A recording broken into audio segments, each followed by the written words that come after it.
In discussing listening experience 11.5, or ChenYi's piece, ChenYi Creates Humans, we can get a lot just from the basic title. This is called Chinese Myths Cantata. So we have a blending of both Chinese and Western instruments in this piece.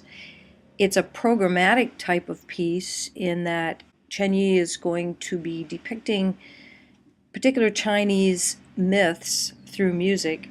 And it also says that it's a cantata. Now, cantata, as I mentioned earlier, is from the Italian and it means to sing. So we're going to have a chorus in this piece as well as instruments. So I'm at your YouTube and web listening links area for ChenYi. The first link is a description of the myths that underlie this cantata. It's pretty interesting, and I would recommend, if you can find the time, to read the program for the piece before listening so that you have some foundation in addition to the listening guide in your text. The piece also contains elements of microtones. Microtones are basically what some people might describe as the sounds that are in between the cracks of the piano. There's a lot of sliding and what is called glissando in this piece, particularly by the instrument, the erhu. And I'm going to show you some performances of that instrument as well so that you can kind of tune into those sounds.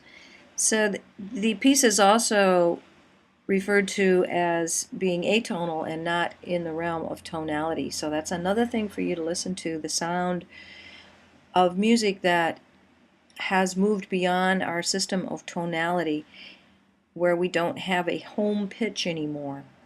Access the program behind Chinese Myth Cantatas if you possibly can.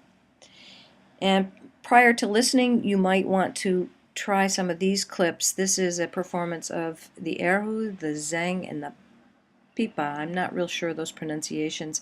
And the yang kings down here, and all four of these instruments are used in Chinese myth cantatas. So just briefly, let me point them out to you. I'm going to go to, this is the trio, the zheng, the erhu, and the pipa. Over here, the woman is playing the erhu.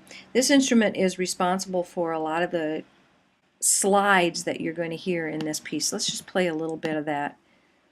So listen to the sound of the string instrument sliding up and down, almost like a penny whistle.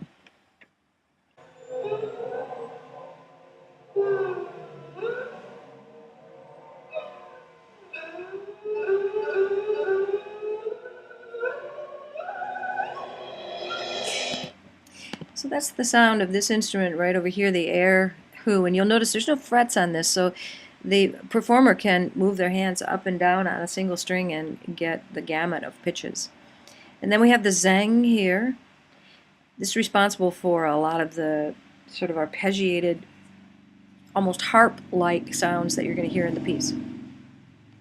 And over here we have the pipa, which is a lute type instrument. Our guitar has its ancestry in lute instruments.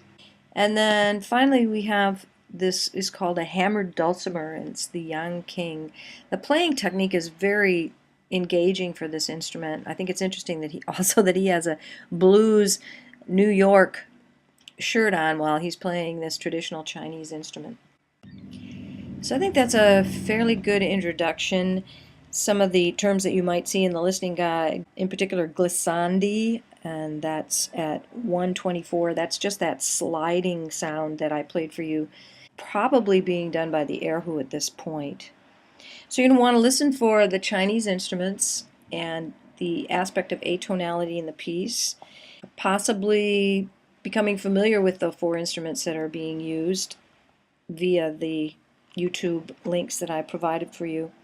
And then just follow the listening guide, and armed with a little bit of information on the myth that is behind movement 2 of Chinese myth cantatas, you can listen to the way that ChenYi recreates these ideas through sound.